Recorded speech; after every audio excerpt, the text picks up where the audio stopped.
Pues vamos a comenzar por el capítulo 13 de Marcos. Si me acompañan en sus Biblias. Tenía la intención de dibujarles acá la línea del tiempo escatológica porque pues hoy vamos a ver la escatología, pero el plumón ya no pinta, está seco y no lo vimos venir, ¿verdad? Pero pues vamos ahora sí que prestar más atención porque no va a haber mucha ilustración aquí para poderles mostrar. ¿Okay? Vamos a titular Marcos capítulo 13, viene el día. Viene el día.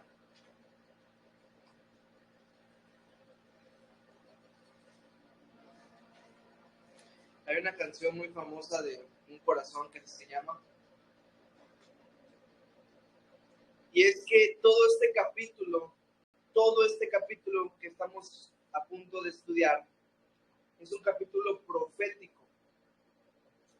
Como ya hemos estudiado, por ejemplo, cuando estudiamos la epístola de los Hebreos, Jesús es el mayor de los profetas. Y poniéndolo en su correcto lugar, Jesús es el mayor de los profetas del Antiguo Pacto. Porque cuando Jesús estaba hablando acá, todavía estaban en el Antiguo Pacto, ¿verdad? Todavía no había establecido la señal del Nuevo Pacto, ni había muerto en la cruz, ni había resucitado, ¿verdad? Ni nada de esas cosas. El Espíritu Santo todavía no había venido. Pero entonces, como el mayor de los profetas del Antiguo Testamento, nos va a hablar de muchas de las profecías en este capítulo. La escatología, o lo que le llamamos el calendario escatológico. ¿Saben qué es escatología? Ya hemos hablado muchas veces de esa palabra. Escatos viene de las cosas a futuro, lo porvenir. Logología es el estudio. La escatología es el estudio de las cosas futuras, ¿verdad? Cuando hablamos del calendario escatológico, estamos hablando entonces de un calendario de cosas futuras, ¿verdad? Cuando Jesús muere en la cruz, resucita todo eso, vemos que empieza el nuevo pacto, y este nuevo pacto le llamamos como el periodo de la gracia, o el periodo de la iglesia, o el periodo del Espíritu Santo, como quieras llamarle. Sabemos que el nuevo pacto literalmente desechó el antiguo, y la forma en la que Dios se relacionaría con el hombre cambió por completo, ¿verdad? A todo aquel que él cree, en el sacrificio de su Hijo Jesucristo, no se pierdan, más que en la vida eterna. Entonces, aquí hay un periodo de gracia, ya no por obra, sino por gracia. Aunque hemos visto en otras ocasiones que siempre ha sido por fe. ¿Cuándo se detiene, por decirlo de alguna manera, este periodo de gracia? En el rapto. ¿Okay? Cuando somos raptados. ¿Qué pasa? Que somos raptados, llevados al cielo, ¿verdad? Todos los creyentes, primero los que ya están muertos y después los que estamos vivos, a las bodas del Cordero. Y en la tierra empieza un periodo que se le conoce como la tribulación, que algunos lo dividen también entre tribulación y gran tribulación, 3 años y medio cada uno de estos dos. Se parte con la abominación desoladora, que ya vamos a hablar de esto. ¿Cuándo se detiene la tribulación? En la segunda venida. ¿Ok? Entonces, estamos Cristo, periodo de la gracia, rapto, periodo de la tribulación, segunda venida. ¿Qué pasa después de la segunda venida? El reino milenial, ¿verdad? ¿Por cuánto tiempo? Ya está fácil, ¿no?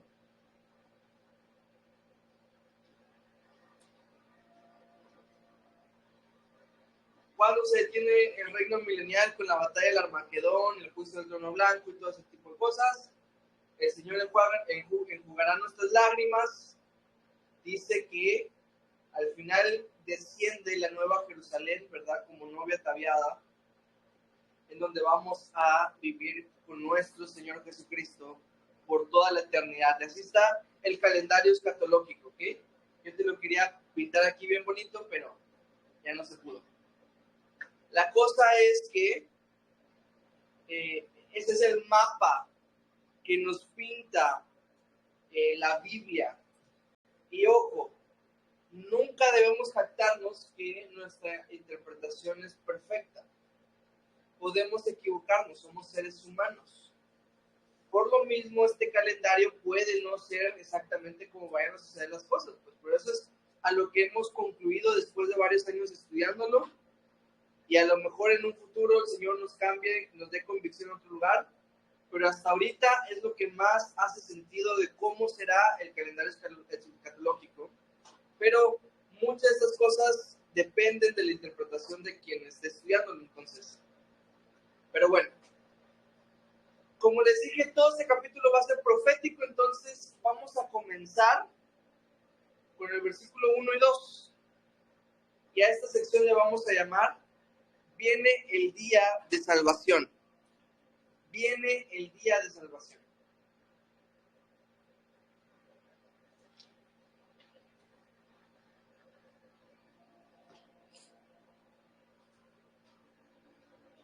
Y vamos a comenzar acá. Versículos 1 y 2, fuerte por favor. Saliendo Jesús del templo, le dijo uno de sus discípulos: Maestro, mira qué piedras y qué edificios. Jesús respondiendo le dijo: ¿Ves estos grandes edificios? No quedará piedra sobre piedra que no sea derribada. Bueno, nuestro trabajo por ahorita va a ser descifrar a qué se refería Jesús cuando dijo que no quedará piedra sobre piedra que no sea derribada. Contexto.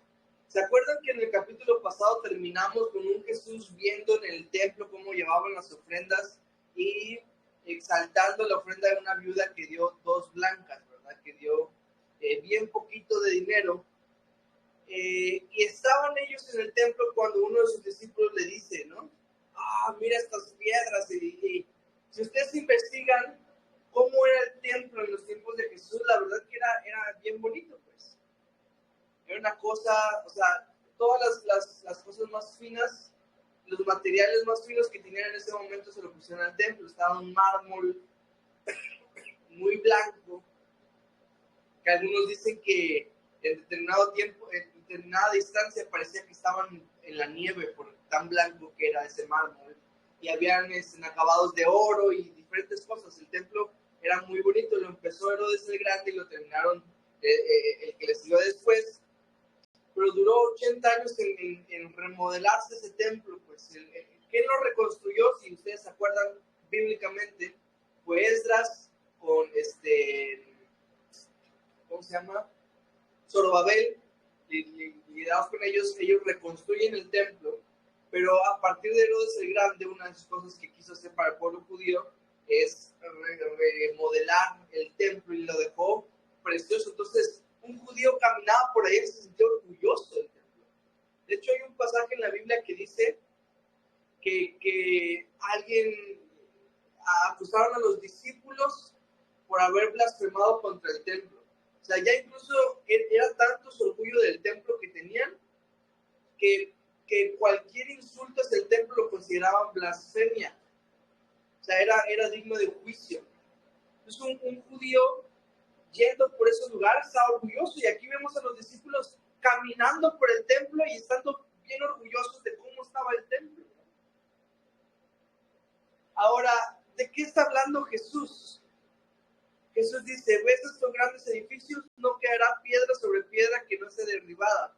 ¿De qué está hablando? De hecho, algunos después dicen de Jesús que atentó contra el templo, que dice que lo iba a destruir por estas palabras que acaba de decir.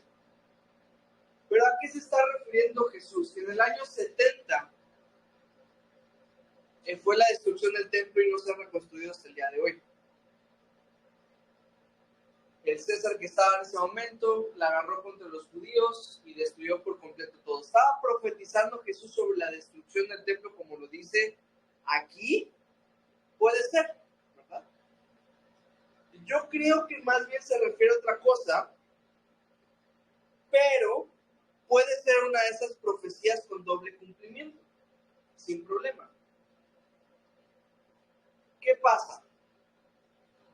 En Juan 2:19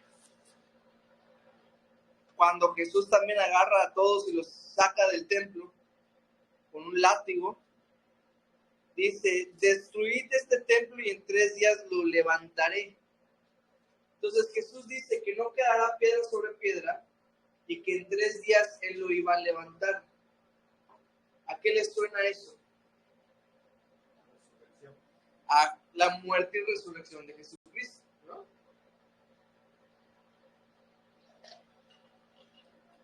Jesús en el capítulo anterior se acaba de identificar como la piedra angular.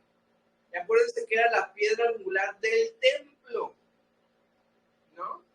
Se acaba de identificar como esa piedra angular que si es removida de donde está puesta, todo se iba a caer. Entonces, a mí me hace más sentido que si está hablando de eso, si esto vemos en el contexto, tenga más que ver con Él, ¿no? Sin embargo, como les digo, puede ser una profecía de doble cumplimiento, que está hablando tanto de su muerte y resurrección, como también de la destrucción del templo, porque bien queda, o sea, las palabras quedan exactas, pues no quedó piedra sobre piedra. Cuando lo destruyeron y saquearon, lo saquearon todo, a tal grado de que no hay, hoy en día, no saben exactamente dónde estaba. O sea, con exactitud no saben dónde estaba, porque lo removieron todo. A ese grado, entonces Jesús tuvo razón, no quedó piedra sobre piedra. Hay una idea, pues, ahí está el muro de los lamentos que sobrevivió ese era una parte del templo que sobrevivió, y ahí donde los judíos es un lugar sagrado porque era de su templo, pues. Pero el día de hoy no saben con exactitud dónde estaban, cuáles eran las medidas exactas en la ubicación geográfica, pues, porque lo saquearon por completo. Ahora, si la piedra angular fue quitada, entonces no quedaría piedra sobre piedra, ¿no? Así tiene más sentido que en 3 días lo levantará. Y es que me hace todavía más sentido porque ya estamos a nada del sufrimiento, muerte y resurrección de los siguientes, de Jesús, ¿no? Y es tanto así que estos van a ser los siguientes capítulos. Sufrimiento, muerte y resurrección. Entonces, como ya estamos a nada de eso, me hace más sentido también que está hablando sobre ese tema Jesús. Pero bueno, por eso he titulado esta sección como viene el día de salvación. ¿Por qué? Porque ya está profetizándolo, ya está hablando de eso, ya anunció su muerte varias veces, ¿se acuerdan? Ya les dijo, ya les enseñó a los discípulos y ahorita está profetizando que ya está a punto de morir.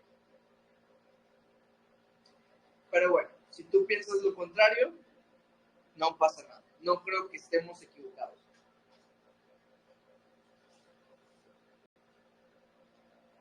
Vamos del versículo 3 hasta el 23.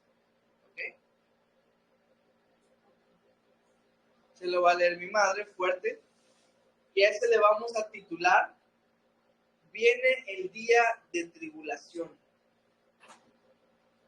Viene el día de tribulación.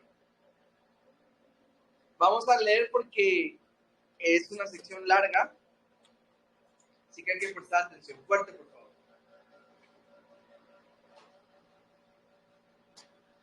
Dice, se entró en el monte de los olivos frente al templo, y Pedro, Jacobo, Juan y Andrés le preguntaron aparte: Dino, ¿cuándo serán estas cosas? ¿Y qué señal habrá cuando todas estas cosas hayan de cumplirse? Jesús respondiéndolos comenzó a decir: Mirad que nadie os engañe, porque vendrán muchos en mi nombre diciendo: Yo soy el Cristo, y engañarán a muchos.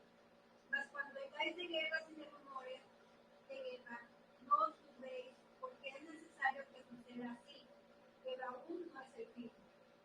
Porque se levantará nación contra nación y reino contra reino, y habrá terremotos en muchos lugares, y habrá hambre y alborotos, principio de dolores con esto.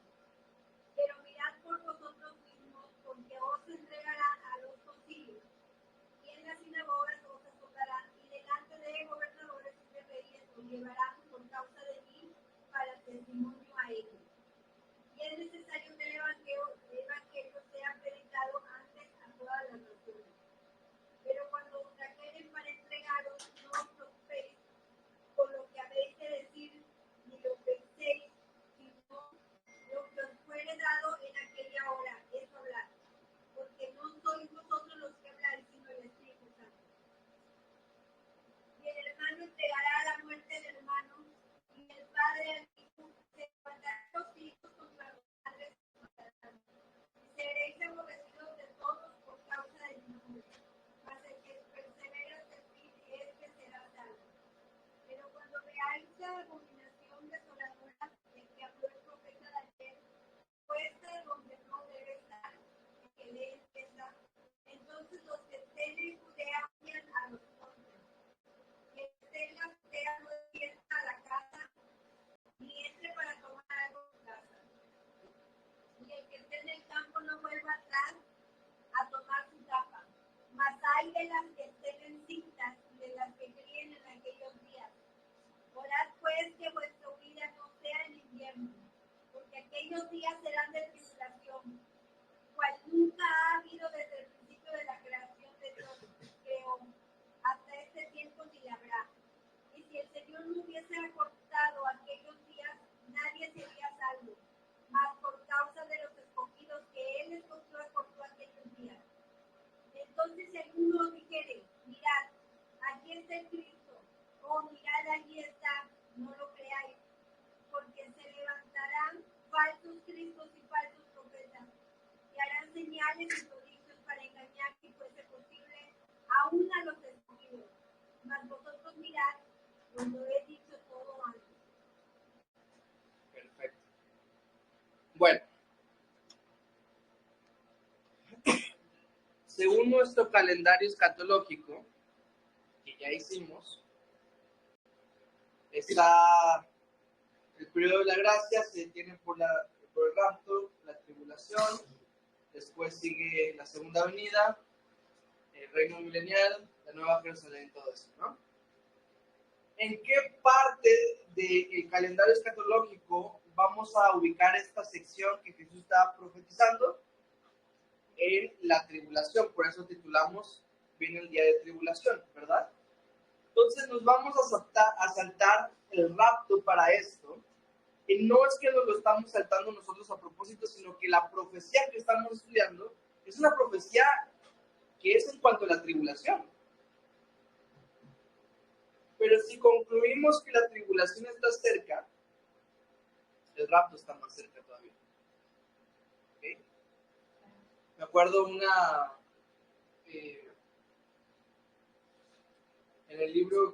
un libro de Chuck Smith decía que una vez estaba viendo adornos navideños y dijo, cómo me gusta el Thanksgiving. Y su esposa le dice como, Thanksgiving, pero esos son adornos de Navidad, no de Thanksgiving. Y dice, sí, pero es que si ya ponen los adornos de Navidad, quiere decir que el Thanksgiving está cerca. Porque en Estados Unidos en noviembre se celebra Thanksgiving y en diciembre la Navidad, ¿verdad? Y es precisamente lo que está pasando con esto, pues que si vemos que la tribulación, ese periodo de tribulación está cerca, el rapto está más cerca. Y vamos a ver, uno de los discípulos le pregunta, ¿no? ¿Qué señal habrá cuando todas estas cosas hayan de cumplirse? Y vamos a ver esas señales que Jesús está mostrando que van a haber de la tribulación. Ahora, el subtítulo de la Reina Valera dice señales antes del fin, ¿no? Yo pregunto, ¿el fin de qué? ¿El fin de la tierra? ¿El fin de la vida de los hombres? ¿El fin de qué? ¿El fin de la gracia? La gracia nunca se va a acabar tampoco. El fin de la espera puede ser, pero como ni siquiera está hablando de la segunda venida, sino hasta el 24, hasta el versículo 24, entonces no me convence mucho ese título que le pusieron, sino más bien son señales de la tribulación, pues, ¿no? vamos a ver estas 5 señales. Que son 5 señales. Yo me acuerdo una ocasión en la que viajé de una ciudad que se llama Panajachel a una ciudad que se llama La Esperanza. Y me acuerdo que cuando estaba llegando al pueblo de La Esperanza, donde es que yo iba, entrando al pueblo empecé a ver personas disfrazadas, empecé a ver caminando personas así como, no sé, había una especie de desfile, una especie de feria. Y me acuerdo que como que cada vez hacían más las personas que estaban disfrazadas hasta que llegué a la calle donde estaban pasando todo ese desfile, esa feria que había en La Esperanza. Y me llega porque en este momento cada una de esas personas eran unas señales de que estaba yo llegando a donde iba a ser el desfile, ¿no? Y ahorita vamos a ver 5 señales, ¿ok? 5 señales, las cuales, repito, son señales, no es el fin, ¿ok? Son señales de la tribulación, no es la segunda venida todavía, es la tribulación, son señales de que están en la tribulación, ¿ok? Y esto es importante porque Jesús comienza su respuesta diciendo, mirad que nadie os engañe. Esa palabra mirad la vamos a escuchar mucho en este pasaje, ¿ok? Jesús mismo nos dice, hey, atentos, que nadie se los lleve al baile, que nadie los engañe con este tema. O sea que es importante que sepan sobre este tema. No sé cuántos de ustedes ya son expertos de escatología, ya son expertos del periodo de la tribulación, pero Jesús nos dijo que es importante que sepamos de estos temas para que nadie nos engañe. Y ahorita les voy a decir algo en lo que muchos han engañado a los creyentes. ¿Okay? Me salió como vaca, ¿no? Mucho.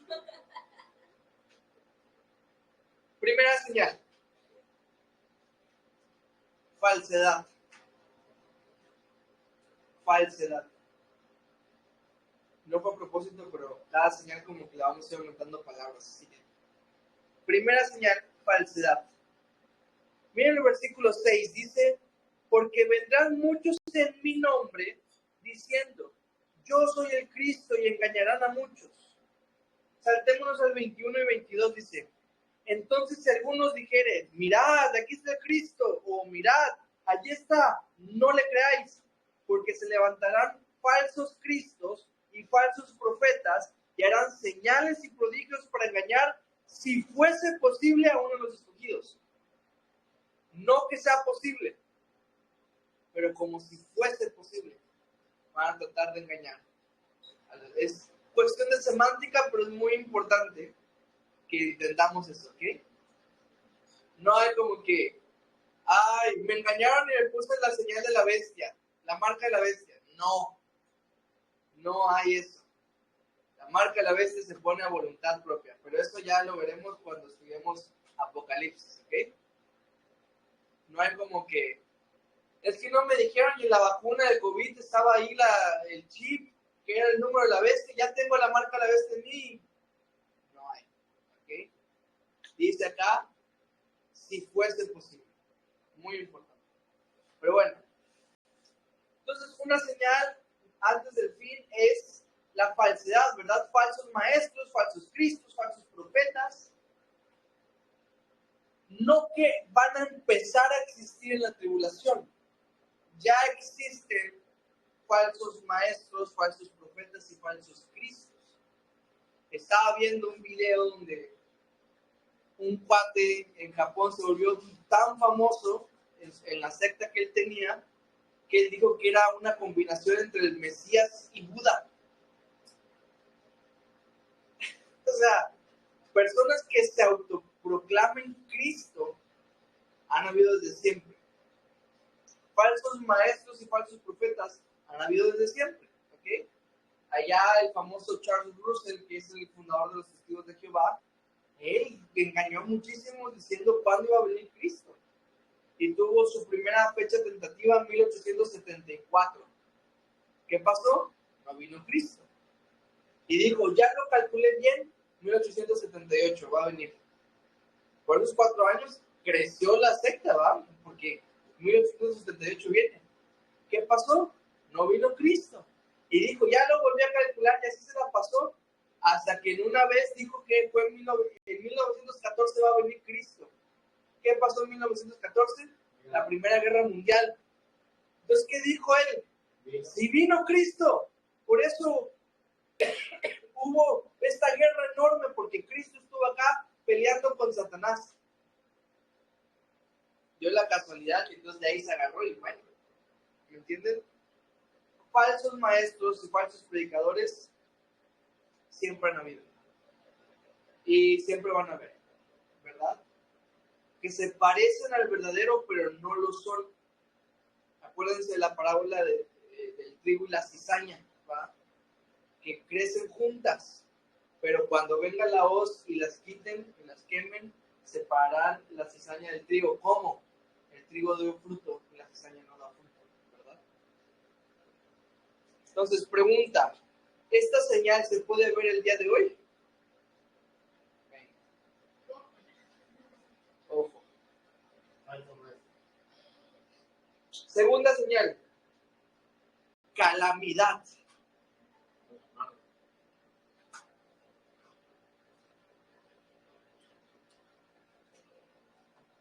Las calamidades. Vamos a leer desde el versículo 7 al 9, que dice, mas cuando oigáis de guerras y de rumores de guerras, no os turbéis, porque es necesario que suceda así, pero aún no es el fin. Hoy en día salimos apenas de la guerra de Ucrania contra Rusia, y ya hay otra guerra entre Israel y Palestina, ¿no? Y parece que quieren meterse a otros países, y ahí se está escuchando de guerras y rumores de guerras. Pero no se turben. Este no es el fin. Es necesario que pasen estas cosas. Dice el 8. Porque se levantará nación contra nación y reino contra reino, y habrá terremotos en muchos lugares, y habrá hambres y alborotos, principios de dolores honestos. Ojo, principios de dolores honestos. Pero mirad por vosotros mismos, porque se entregarán a los concilios y a las sinagogas, os azotarán, y delante de los gobernadores y de reyes os llevarán por causa de mí, para testimonio a ellos. Entonces, estamos viendo que esta señal hay guerras, hambres, terremotos y persecución contra el pueblo de Dios. La diferencia con la tribulación en los tiempos que estamos viendo el día de hoy, ahorita la vamos a ver. Pero Apocalipsis capítulo 16, versículo 1 de hecho, dice que esta es la ira de Dios derramada sobre la tierra. Entonces, yo te quiero dar varios argumentos de por qué esto no es para nosotros, ¿ok? Porque tú te puedes confundir y puedes ser engañado si llegas a pensar que tú vas a estar en la tribulación, y puede concluir en cosas tan terribles como algunas religiones que se han desviado por ese camino. Entonces, aquí hay un argumento muy grande, porque si la tribulación se trata de la ira de Dios, déjenme mostrarles unos cuantos versículos y ayúdenme para que sea más rápido. Padre, Primera de Tesalonicenses 1:10, Juan, Primera de Tesalonicenses 5:9, y mi amor, Romanos 5:8 y 9. ¿Ok? Entonces vamos a leer Primera de Tesalonicenses 1:10, ¿qué dice? Y esperar de los cielos a su Hijo, al cual resucitó de los muertos, a Jesús, quien nos libra de la ira venidera. O sea que aquí dice que Jesús nos libra a nosotros de la ira venidera. Esa ira venidera está hablando de la tribulación, pues. Cuando dice allá Pablo en Tesalonicenses, ira venidera, está hablando de ese tiempo. O sea que Jesús nos libra de la ira venidera. Juancho, por favor, Primera Tesalonicenses 5:9. Porque no nos ha puesto Dios para ira, sino para alcanzar salvación por medio de nuestro Ahí lo dice otra vez. No nos ha puesto Dios para ira.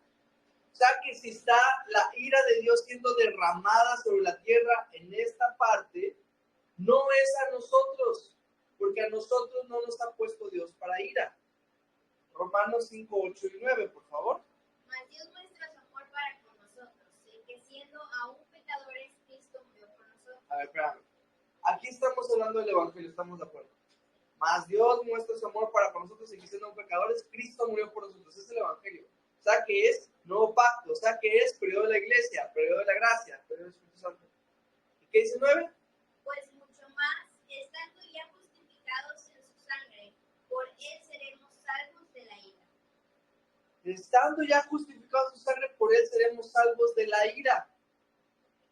O sea, estamos hablando de nosotros, los que creemos en el Evangelio, somos salvos de la ira. Así que si esta tribulación se trata de la ira de Dios derramada sobre la tierra, no es para nosotros. ¿Se dan cuenta? La Biblia interpreta la Biblia. Usamos Biblia para interpretar esto. Que me da mucho coraje, porque hay muchas personas que dicen cada tontería. Y saben, una conclusión, pequeño paréntesis, porque es algo que tenemos que meditar. Se dan cuenta que lo que hoy estamos viviendo, lo que hoy tú estás viviendo, entonces no es la ira de Dios. Estás en su gracia todavía. Pero si me pasa esto, y me pasa lo otro, y me pasa aquello, es su gracia. Porque comparado como cómo va a ser su ira, eso que estamos viviendo no es nada. Me da hasta un poquito de coraje porque hay muchos memes, ¿no? Diciendo como, Señor, ya no quiero ser tu mejor guerrero. No es su ira. Nada que ver. Otro argumento para que sepas que esto no es para nosotros, lo encontramos en el versículo 12 y 13. Dice, y el hermano entregará a la muerte al hermano, y el padre al hijo, y se levantarán los hijos contra los padres y los matarán. Hasta ahí dices, tal vez, ¿no? Pero mira, dice, seréis aborrecidos de todos por causa de mi nombre, mas el que persevera hasta el fin, este será salvo.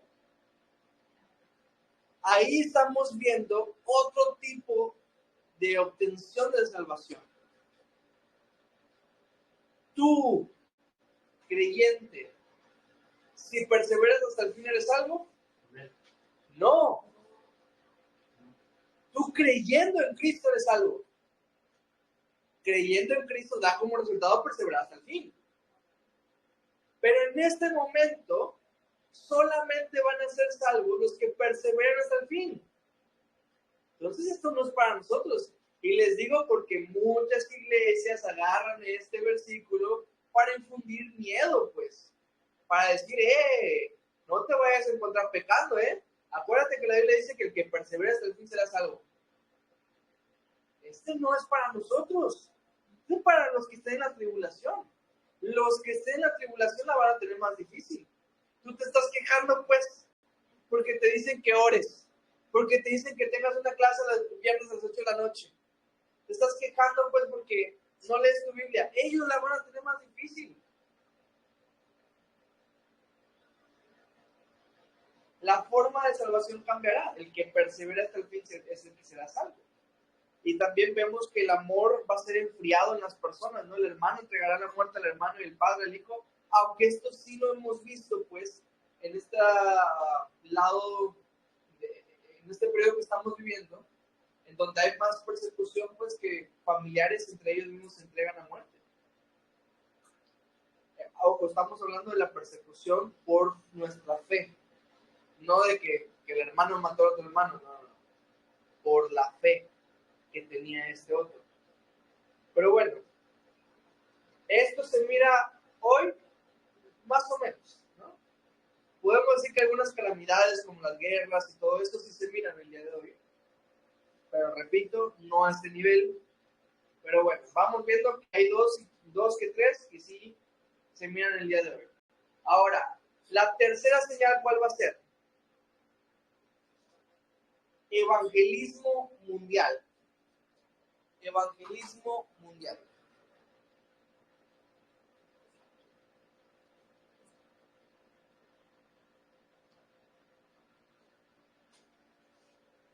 Versículo 10. Y es necesario, ¿escucharon la palabra? Necesario que el evangelio sea predicado antes a todas las naciones.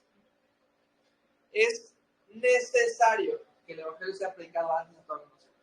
Aunque es verdad que el evangelio ha llegado a todos los países del mundo en uno que otro tiempo, déjame hablarte de datos más densos. Cuando yo estaba en Guatemala, vi gente de una asociación que se llama la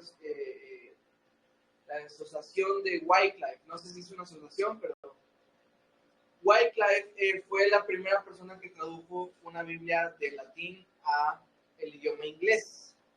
Ese fue en los años del caldo, ¿no? Y yo me acuerdo haber leído un libro que era de un misionero también de la época dorada de los misioneros del cristianismo, que se llamaba Cameron Townsend, que él fue a Guatemala precisamente y fundó esta asociación.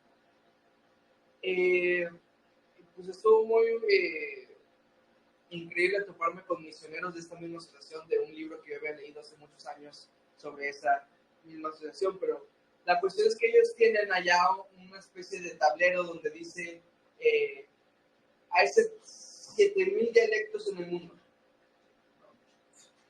Y están contando cada vez que están traduciendo Biblias completas a un dialecto.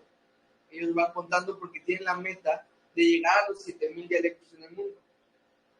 Y en aquellos años, estoy hablando del 2018, 2019, 1,500 dialectos no contaban con una Biblia completa, de los 7,000.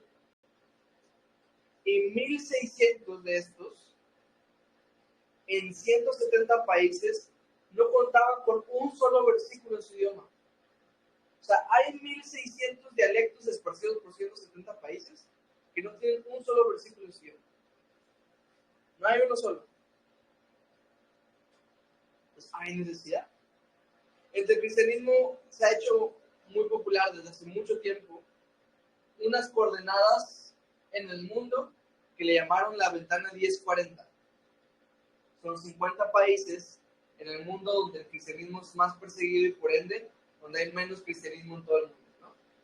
Y hay países como Corea del Norte, el mismo Israel, o sea, hay toda una sección de 50 países donde el cristianismo es perseguido y donde casi no hay presencia de cristianos, incluso en países donde no es perseguido el cristianismo. Pero como están en estas coordenadas donde están alrededor tal vez de países que sí persiguen, los cristianos no van allá, hay necesidad. Aquí en México se le conoce como el Círculo del Silencio a la región del Bajío, que son como 7 estados que del norte reciben mucha influencia de Estados Unidos, ¿no? El cristianismo de Estados Unidos. Y del sur recibimos mucha influencia de Centroamérica, el cristianismo de Centroamérica. Hay una región donde se le conoce como Bajío, que es Zacatecas, Aguascalientes, Guanajuato, Querétaro. Esta sección se le conoce como el Círculo del Silencio porque es como una especie de círculo donde casi no hay presencia de cristianismo. Si de por sí en México el porcentaje es muy bajo, en estos lugares están por debajo del 1%. Bueno, también le estoy hablando de cuando yo lo escuché en el 2012, pues ya pasaron 10 años. Pero bueno, la cuestión es que si Cristo ya nos dijo que cuando se evangelice todo el mundo viene, ¿qué hacemos aquí? ¿No? ¡Vamos! Yo siempre quise irme a otros países a predicar el evangelio. Pero aquí donde estamos hay necesidad también. Y antes de que pongamos pretextos, miren el versículo 11, dice: pero cuando os trajeren para entregaros, no os preocupéis por lo que habéis de decir, ni lo penséis, sino lo que os fuere dado en aquella hora, eso hablar, porque no sois vosotros los que habláis, sino el Espíritu Santo. Y es cierto, esto tampoco es para nosotros, pero aplica. Porque cuando nosotros compartimos, ¿verdad? El que hace la obra es el Espíritu Santo. Decía un pastor, tú abres la boca y Dios pondrá las palabras. Pero pues en boca cerrada, ¿cómo va a hablar Dios a través de ti? Ahora, ¿este evangelismo mundial se mira el día de hoy? No. Es decir, para nada, ¿no? O sea, no que no haya gente predicando, sino que todavía hay mucha necesidad allá afuera. Pero en este momento, en particular, todo el mundo va a ser predicado. De manera que no va a haber posibilidad de que alguien diga, es que yo no sabía que no se debía adorar a la bestia. No, todos van a saber. Todos van a saber. Cuarta señal. Abominación desoladora. Abominación desoladora.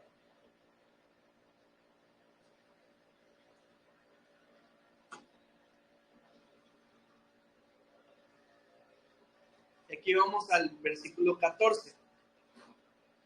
Dice, pero cuando veáis la abominación desoladora de la que habló el profeta Daniel, puesta donde no debe estar, el que le entienda, entonces los que estén en Judea huyan a los montes. Ahora, ¿cuál es esta abominación desoladora? Daniel nos dice que es una profanación en el templo. Profanación en el templo. Ahora, esto puede significar, por ejemplo, que se sacrifique un puerco, ¿no? Que es un animal impuro en un sacrificio que es para Dios, pues.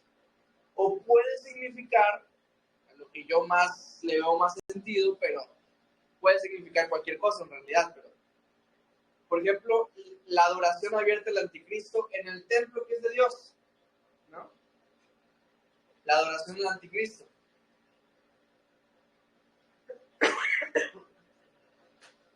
Sea cual sea la abominación desoladora, va a ser ese evento que va a marcar un antes y un después. Daniel nos dice que después de que pase la abominación desoladora, van a pasar 3 años y medio y va a venir Cristo. De hecho, si tú lees, y yo le tengo muchas ganas a Apocalipsis, pero siento que nos falta mucho para llegar allá. Pero si tú lees, te das cuenta que hay una serie de calamidades que pasan antes, en donde el anticristo aparentemente logra la paz con todo el mundo, pero después de esto, viene otra serie de calamidades donde el anticristo ya se revela diciendo, yo soy el anticristo. Por eso creo que una profanación más adecuada para este tiempo sería una adoración abierta al anticristo y él diga, adórenme, ¿no? Pero bueno, sea cual sea, en realidad no la sabemos y donde la Biblia calla, nosotros callamos. Pero esta abominación desoladora será realizada por el anticristo. Si quieren, noten los pasajes. Daniel 9:27, 11:31, 12:11, hablan específicamente de la abominación desoladora. ¿Okay? Daniel 9:27, 11:31 y 12:11. Ahora, ¿qué pasa con esta figura del anticristo? Si tú vas a 2 de Tesalonicenses, capítulo 2, versículos 7 al 9, dice, porque ya está en acción el misterio de la iniquidad, solo que hay quien al presente lo detiene, hasta que él a su vez se ha quitado de medio, y entonces se manifestará aquel inicuo, a quien el Señor matará con el espíritu de su boca, y destruirá en el resplandor de su venida, inicuo cuyo advenimiento es por obra de Satanás, con gran poder y señales y prodigios mentirosos. De aquí está hablando el anticristo. Pero ¿qué pasa con el anticristo? ¿Por qué no lo vemos? ¿O ya lo estamos viendo? ¿Quién es? No, porque a la gente les gusta decir quién es el anticristo. Ya vi que a muchos que en la actualidad están diciendo que es el anticristo. Que Elon Musk, que el Papa ese es viejo, pues ese siempre, nuevo Papa que aparece, nuevo Papa que le llaman anticristo, ¿no? Que ahorita vi uno muy chistoso de un famoso youtuber que se llama MrBeast, y hasta hay una serie de por qué MrBeast es el anticristo. Pero bueno, la cuestión con esto es que dice que hay quien al presente lo detiene, y esta persona que está deteniendo al anticristo es el Espíritu Santo. El Espíritu Santo aquí en la tierra. Cuando el Espíritu Santo se ha quitado de la tierra, el anticristo va a ser revelado. Eso es lo que dice el Tesalonicenses. ¿Cuándo va a pasar eso? ¿Cuándo el anticristo se va a ir? Hay un evento importante donde la iglesia se va a ir. ¿Cuándo? En el rapto. Entonces, cuando sucede el rapto, se revela el anticristo. Ya se dan cuenta por qué este calendario escatológico tiene sentido, pues, ¿no? Por lo que estamos aprendiendo bíblicamente, por eso es que ponemos cada evento en ese lugar. No me quiero jactar diciendo que ese es el adecuado y que sin errores, a lo mejor tenga alguno que otro error que tengamos que corregir, pero el punto es que me hace mucho sentido. Bye. ¿Se acuerdan que en Génesis 18, cuando Abraham estaba tratando de interceder por Lot, para que Lot no sea destruido por Sodoma, junto con Sodoma y Gomorra? El argumento principal de Abraham era: ¿juzgarás al justo con los impíos? Y empieza: si hubieran 50 justos, no destruiré Sodoma y Gomorra por causa de los 50 justos. Si hubiera 10, si hubiera 5, si hubiera 1, o sea, ya. Si es mi sobrino Lot. Y Dios manda a quitar a Lot, porque dice Pedro que Lot era justo. Manda a quitar a Lot, y entonces cayó el juicio sobre Sodoma y Gomorra. ¿Tiene sentido? ¿Vieron? ¿Ya ven cómo sí tiene sentido la escatología? Cuando vemos ese pasaje a la luz de lo que estamos comparándolo, pues, entonces la iglesia tiene que ser quitada para que entonces empiece la tribulación. ¿Ok? Pero bueno.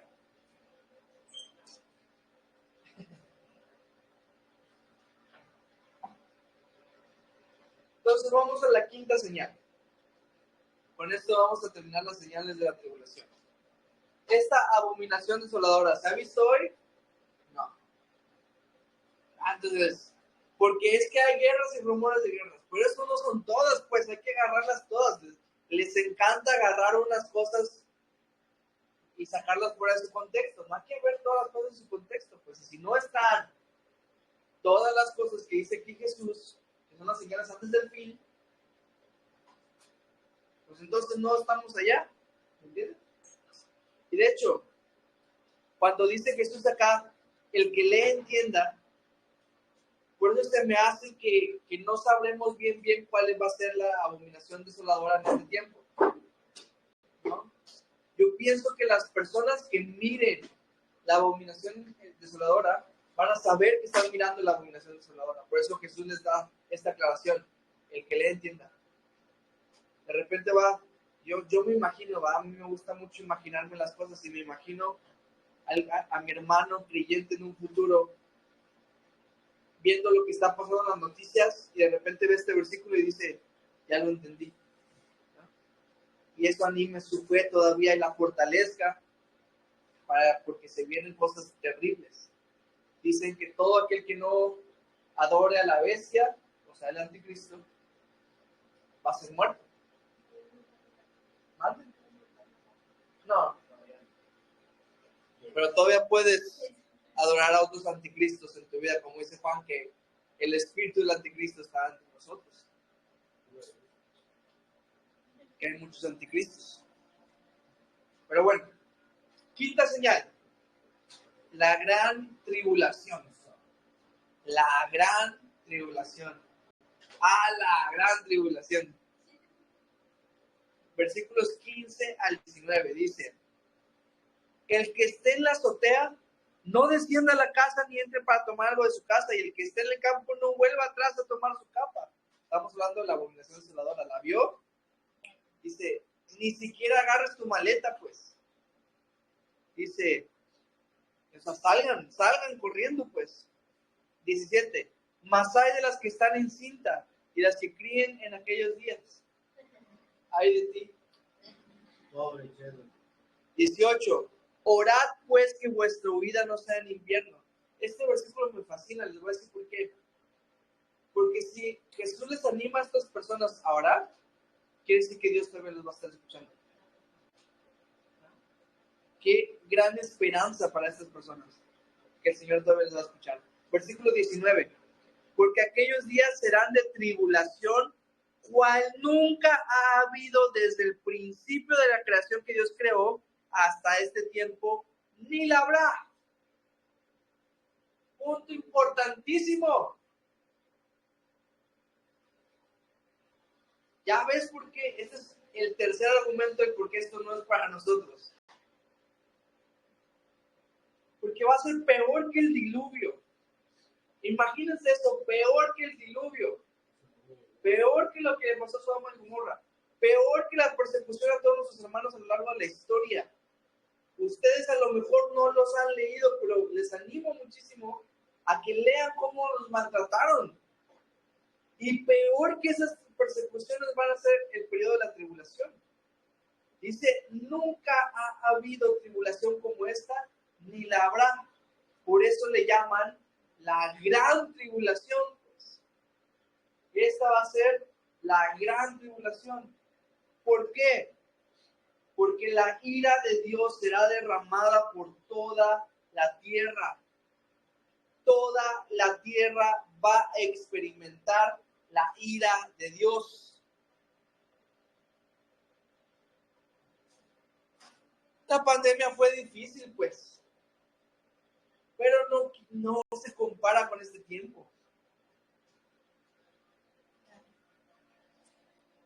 Yo durante la pandemia, mi esposa y yo experimentamos la gracia de Dios. No experimentamos la ira de Dios.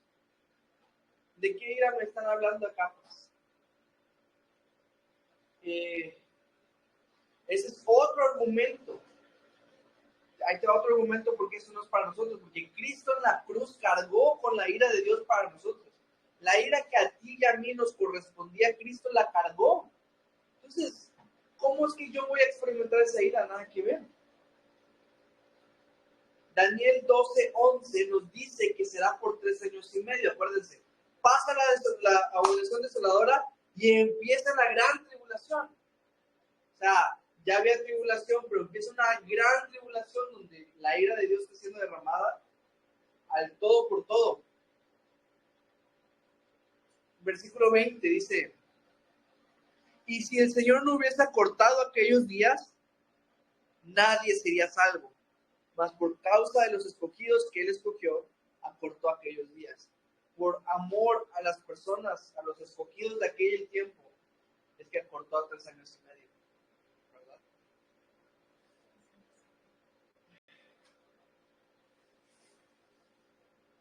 Y no solamente el acortar el tiempo es una muestra de su amor. Acuérdense, van a haber 144,000 judíos predicando. Va a haber 2 testigos haciendo señales y prodigios predicando de Dios también. Y como dice Jesús, todo el mundo va a ser evangelizado. Todo el mundo va a ser evangelizado. Todos van a conocer del evangelio. Así aún más muestra del amor de Dios, pues. Entonces así tenemos todas las señales. Versículo 23. Concluimos con este tiempo de la tribulación. Dice Jesús, mas vosotros mirad, os lo he dicho todo antes. Y este es un mensaje para ellos y un mensaje también para nosotros, pues porque la palabra mirad es la palabra blipov, que significa estar observando.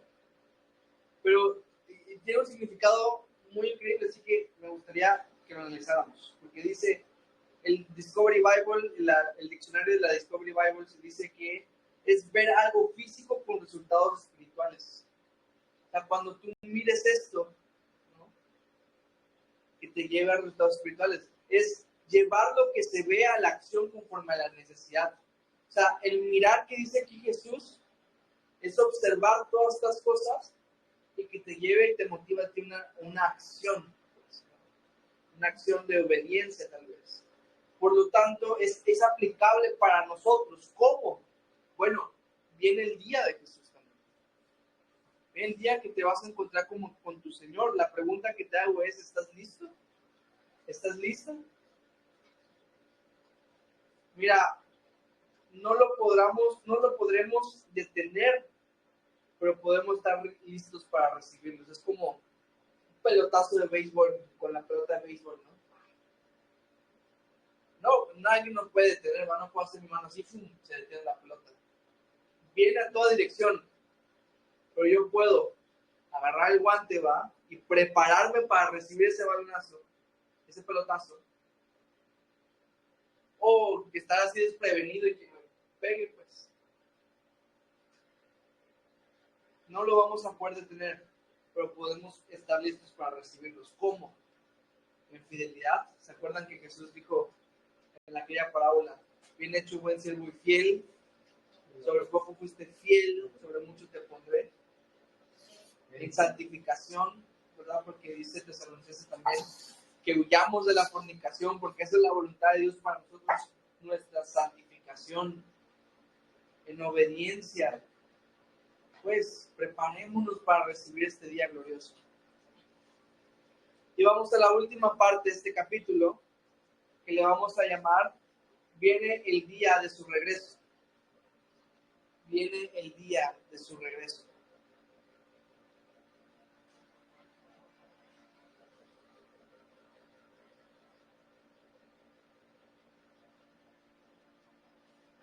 Y si no me equivoco, le tocaba a mi papá. Versículos 24 al 37. 24 al 37. Fuerte. Pero en aquellos días, después de aquella tribulación, el sol se oscurecerá y la luna no dará su resplandor, y las estrellas caerán del cielo, y las potencias que están en los cielos serán conmovidas. Entonces verán al Hijo de Dios, al Hijo del Hombre, que vendrá en las nubes con gran poder y gloria. Y entonces enviará a sus ángeles y juntará a sus escogidos de los cuatro vientos, desde el extremo de la tierra hasta el extremo del cielo. De la higuera aprended la parábola. Cuando ya su rama está tierna y brotan las hojas, sabéis que el verano está cerca. Así también vosotros, cuando veáis que suceden estas cosas, conoced que está cerca, a las puertas. Es cierto, os digo, que no pasará esta generación hasta que todo esto acontezca. El cielo y la tierra pasarán, pero mis palabras no pasarán. Pero de aquel día y de la hora nadie sabe, ni aun los ángeles que están en el cielo, ni el Hijo, sino el Padre. Mirad, velad y orad, porque no sabéis cuándo será el tiempo. Es como el hombre que yéndose lejos, dejó su casa y dio autoridad a sus siervos y a cada uno su obra. Y el portero mandó que velase. Velad pues, porque no sabéis cuándo vendrá el Señor de la casa, si al anochecer o a la medianoche, o al canto del gallo, o a la mañana, para que cuando venga de repente no os haya durmiendo. Y si lo que a vosotros digo, a todos lo digo, velad. Velad. Esa palabra ahora se repetirá para nosotros. Ya hablamos de la tribulación y ahora, siguiendo el orden del calendario escatológico, estamos hablando de la segunda venida. ¿Okay? Llegamos a la segunda venida. Acuérdense cómo funciona la perspectiva profética, que hablan de varios eventos, a veces mezclados. No quiere decir que haya un orden, en este caso sí hubo un orden, pero Jesús, hablando de todo esto, empieza a hablar de la tribulación y ahorita llega al punto, al más glorioso, que es el de la segunda venida. Ahora, la pregunta que nos podemos hacer es cómo será esta segunda venida, y acá Jesús nos da varias respuestas. Número 1, oscuridad total. Oscuridad total, que dice 24 y 25, pero en aquellos días después de aquella tribulación, el sol se oscurecerá y la luna no dará su resplandor. ¿Cómo esto puede pasar al mismo tiempo en una tierra plana? Terraplanistas, respóndanlo. La tierra, ven que este es un argumento incluso para mostrar que la Biblia ya enseñaba una tierra esférica, pues porque de un lado vemos el sol y del otro lado vemos la luna. Dice que al mismo tiempo, pues, el sol y la luna se apagarán en aquel momento y las estrellas se apagarán. Dice, todo se apagará para que el que brille sea Cristo. ¿Verdad? Todo se rendirá hacia Cristo. Ya la tierra había interactuado con Cristo en su muerte. En Mateo 27, vemos como cuando Jesús dice consumado es, cuando expira y entrega el Espíritu, dice que hubo un terremoto y se partió el velo, se acordarán, las nubes y todo eso. O sea, la tierra interactuó con el Señor. Y es que dice Romanos 8 que la tierra gime en desesperación por su regreso. Romanos 8, 22 y 23. Pienso, incluso, me atrevo a decirlo, que las cosas como el calentamiento global y todo ese tipo de cosas son resultado del gemido de la tierra, pues, y ya anhela el regreso de nuestro Señor. Y este día asombroso, no fue Jesús el primero que lo dijo, y hay varias profecías, solo noté 3, pero existen muchas profecías que hablan de este día, se les voy a decir para que las anoten. Isaías 13, 9 al 11, Isaías 13, del 9 al 11, Ezequiel 32, 7 y 9, 7 al 9, Ezequiel 32, 7 al 9, Joel 2, 30 y 31, Joel 2, 30 y 31, etcétera. Les digo que hay varias, de verdad hay varias, de este día glorioso en el cual todo se va a apagar y Cristo va a regresar. ¿Dónde dice Charles Russell que esto pasó? Pues dice que Cristo ya vino. Por los adventistas, pues, ¿no? Elena White, ¿dónde pasó esto? Nada que ver. Esto es un evento global, pues. Segunda, vamos respondiendo cómo será, ¿va? Segunda respuesta, digámoslo así, todos lo verán. Versículo 26 dice, entonces verán al Hijo del Hombre que vendrá en las nubes con gran poder y gloria. En esto sabemos que Jesús no ha regresado. Apocalipsis 1:7 dice que todo ojo le verá. Todo ojo le va a ver que ha regresado. No va a ser en los corazones, no va a ser en el cielo, no va a ser en un mundo espiritual. Él va a regresar porque todo ojo le va a ver, ¿verdad? Y cuando lo vean, todos se arrodillarán y toda lengua confesará que Él es Dios, como dice Filipenses 2, 9 al 11. Y la rodilla que no se doble será quebrada. Eso tampoco ha pasado.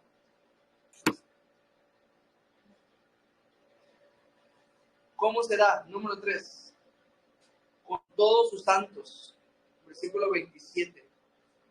Y entonces enviará a sus ángeles y juntará a sus escogidos de los 4 vientos, desde el extremo de la tierra hasta el extremo del cielo. Me llama la atención que el recorrido no sea de norte a sur o oeste a oeste, sino que será de la tierra hasta el cielo. Esa es la diferencia, por ejemplo, con el rapto y la venida. El rapto, Jesús vendrá por su iglesia, y en la segunda venida vendrá con su iglesia, ¿verdad? Hay varios versículos que lo dicen. Todos los santos, los que estén en la tierra en este momento, ¿verdad? Porque dice que los juntará del extremo de la tierra. Todos los que estén en la tierra en ese momento, los va a juntar. ¿Cómo los va a juntar? Ni idea. los va como una red, los va a teletransportar, les va a hacer no lo sé. Pero dice que enviará a sus ángeles, los juntará de toda la tierra. Y también los que estemos en el cielo con él, porque dice hasta el extremo del cielo. ¿Y saben qué es lo más loco? Que seremos millones de millones. Literalmente así lo dice la Escritura. Apocalipsis 5:11. Miren.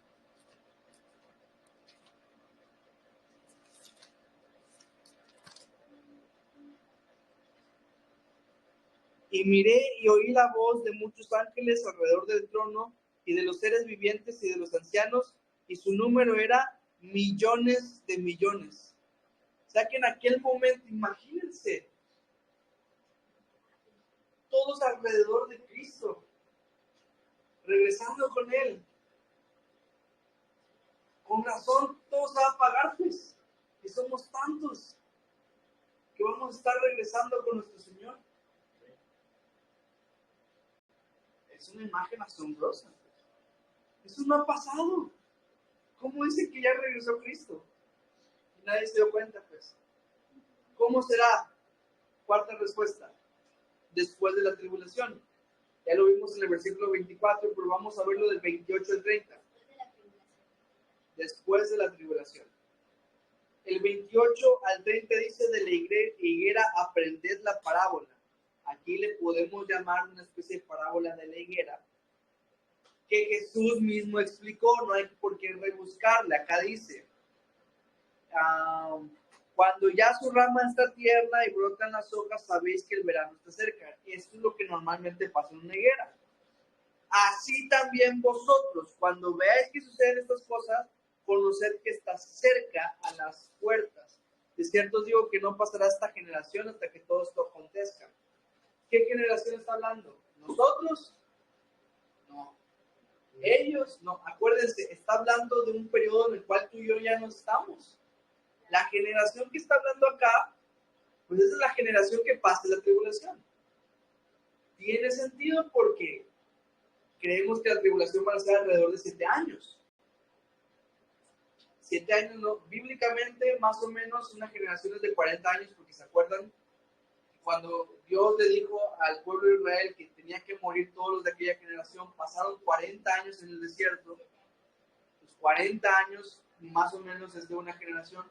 Wikipedia dice que de 20 a 30 años es una generación. No importa porque dice Jesús que esa generación que pasó toda la tribulación no va a perecer.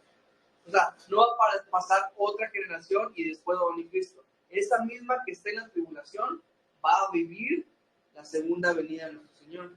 Es una esperanza también. De la parábola de la higuera, pueden los hermanos de aquel tiempo, que yo estoy seguro que con todos los recursos que ya tienen el día de hoy, hasta a lo mejor este video lo vean, pues, para animarse, porque ya tienen todo, yo creo que ya tienen toda la Biblia explicada en internet. Y aquí se pueden animar, pues. Me acuerdo cuando estábamos viniendo de Guatemala para Chetumal. Me pasó más la primera vez que viajé de Guatemala a Chetumal. Y empezamos a ver las casas así como de que son de Belice, que son así más casas así de madera, que están como que elevadas del suelo. A mí me dio un sentimiento de, ya estoy llegando a casa, ¿no? Pero Belice no era mi casa, no era Chetumal. Pero al ver las casas de Belice, sentía que ya estaba cerca. Y eso es lo que hay que aprender de la higuera, dice. Que cuando vean esas señales, esa tribulación, no se desanimen, sino que piensen, el Señor está cerca, el Señor está cerca, el Señor está cerca. Esa misma generación no pasará. He ahí un pequeño defecto que yo le veo en nuestro calendario escatológico, que dice, el versículo 32 y 33, perdón, 31 y 32. El cielo y la tierra pasarán, pero mis palabras no pasarán. Jesús proféticamente anunció que sus palabras no iban a detenerse, ¿verdad? Y lo hemos visto cumplido porque hasta el día de hoy, aunque han intentado eliminar la Biblia muchas veces, no lo han conseguido. 32. Pero de aquel día y de la hora nadie sabe, ni aun los ángeles que están en el cielo, ni el Hijo, sino el Padre. No vayan a ser como aquella persona que me dijo, el día y la hora no, pero el año sí. El énfasis es que nadie sabe la hora, pero la fecha, pues. Ese es un pequeño defecto que yo le encuentro en nuestro calendario, que fijamos 7 años desde que empieza la tribulación y 3 años y medio desde que empieza la abominación desoladora. Quien lo vea va a decir, tenemos que esperar esta fecha. Y acá dice que nadie sabe el día y la hora. Pero bueno, alguna que otra cosa debe pasar, ¿no? Y dice que incluso el Hijo, él mismo se restringió el saber. ¿Cómo hay personas que dicen que saben, pues? Si el mismo Hijo decidió no saber. Y de repente ellos diciendo, no, es que ya hice mis cálculos. Nada que ver. ¿Cómo será? Vamos a terminar con esta quinta respuesta. Cuando sea. Cuando sea. Y esto nos debe llevar a algo, dice el versículo 33 en adelante. Mirad, velad y orad. Ya vieron que se repite otra vez las mismas palabras. Porque no sabéis cuándo será. Es como el hombre que yéndose lejos dejó su casa y dio autoridad a sus siervos y a cada uno su obra. Y al portero mandó que velase. Velad pues, porque no sabéis cuándo vendrá el Señor de la casa. Si al anochecer, o a la medianoche, o al canto del gallo, o a la mañana, para que cuando venga de repente no os halle durmiendo. Esta parábola del Señor de la casa también ya la explicó Jesús. Él dijo que cada uno dejó su obra. Y recuerden, esto es para otro tiempo, pero vamos a tratar de aplicarlo. Porque también a ti te ha dejado obras. Dice Efesios 2:10 que porque somos hechura suya, creados en Cristo Jesús para buenas obras, las cuales Dios preparó de antemano para que viviésemos en ellas. O sea, hay obras que hacer, pues. No para ganarnos la salvación, pero hay obras que hacer. No te dejó sin nada que hacer, acuérdate. Procura con diligencia presentarte ante Dios como obrero aprobado. Entonces, procúralo con diligencia.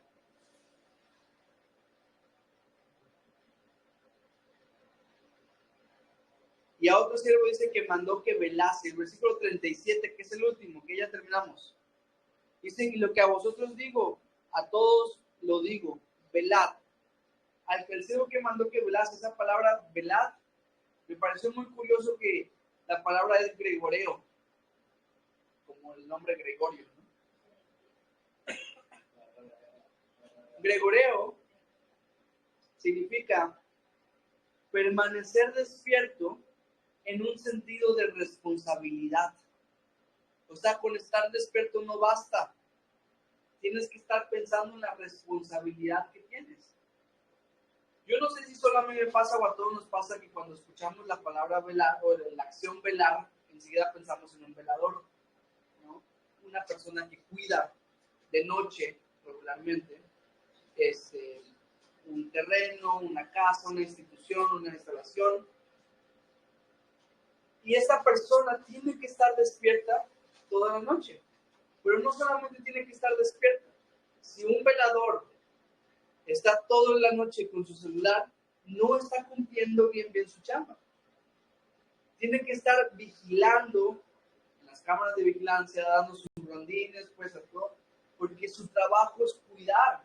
Su trabajo es estar velando. O sea, no solamente se trata de, ya estoy en Cristo. No, vela. Con sentido de responsabilidad, vela. Hay que estar alerta. Él nos dejó en su casa, que es la iglesia. ¿Qué estamos haciendo nosotros?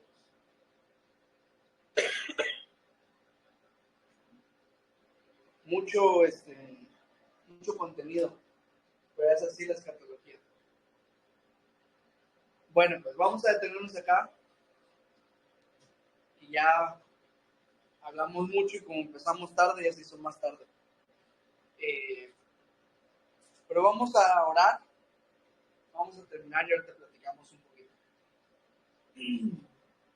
Señor, yo te ruego que estas palabras que yo sé que de por sí son difíciles, Señor, de digerir, sobre todo cuando son de las primeras veces que las escuchamos, te pido que le des el entendimiento a mis hermanos porque ellos ya tienen la mente de Cristo, según lo dice tu palabra.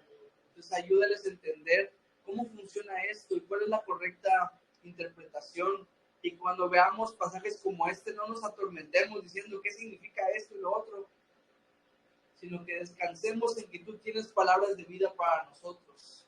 Cualquiera que sea el pasaje nos es útil, cualquiera que sea el pasaje nos ayuda a algo.